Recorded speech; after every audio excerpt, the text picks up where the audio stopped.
Good evening, and who says that good things aren't happening in Flint? We talk about being Flintstone proud, and that's what we should be, because we know our city's been through some challenging times, but things are turning around. So we talk about being strong and resilient and on the road to recovery, and this is part of writing the best comeback story of all, and this is proof right here, sitting in the Capitol Theater. Opened in 1928, the Capitol Theater in Flint was a gathering spot for the community, which at the time was seeing enormous growth and wealth. But as Flint fell on hard times, the Capitol Theater did as well, which ultimately closed in the 1990s. You know, this is a community resource. I mean, this is a great historic old theater, and so it always had value.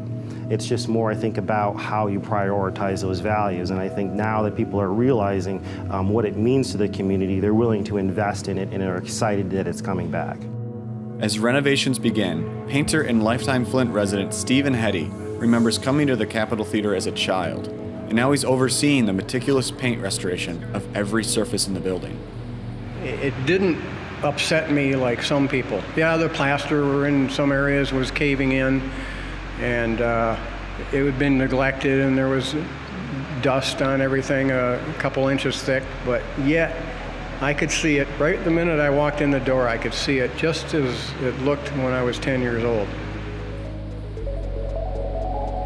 You know, unfortunately, as time passes in a community like Flint that has seen a significant downturn, when residents are not there, or you know, the economy and the dollars are not there, folks are not going to see shows anymore. As downtown Flint is seeing a resurgence, you know, we start to see folks starting to live back in downtown, starting to live in the surrounding neighborhoods. The Capitol Theater is kind of the capstone of that, really starting to send the message that this is a destination, this is a place where people will want to come.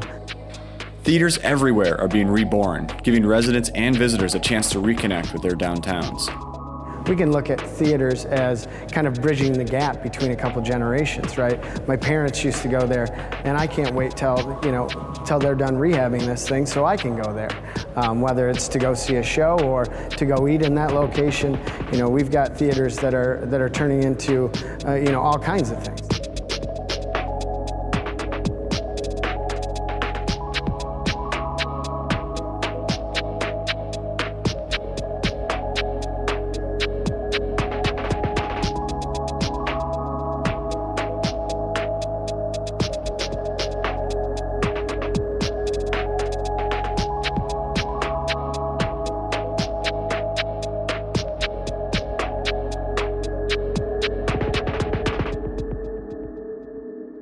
Because of the scale and challenges of restoring these icons, securing the support of the state of Michigan has been crucial to mitigating the cost of renovation.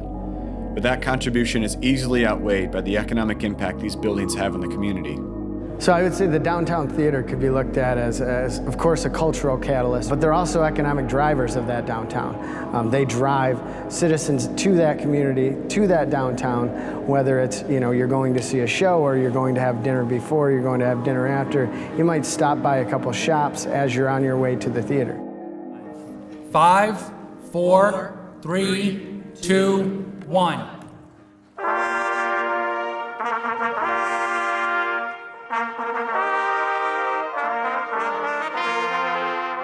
We can focus on jobs, and we can focus on a number of other things, but really providing the heart of a community, and again, those communal spaces where communities can kind of come together, I think is an important aspect of any community, and I think that's what a lot of people are looking for nowadays.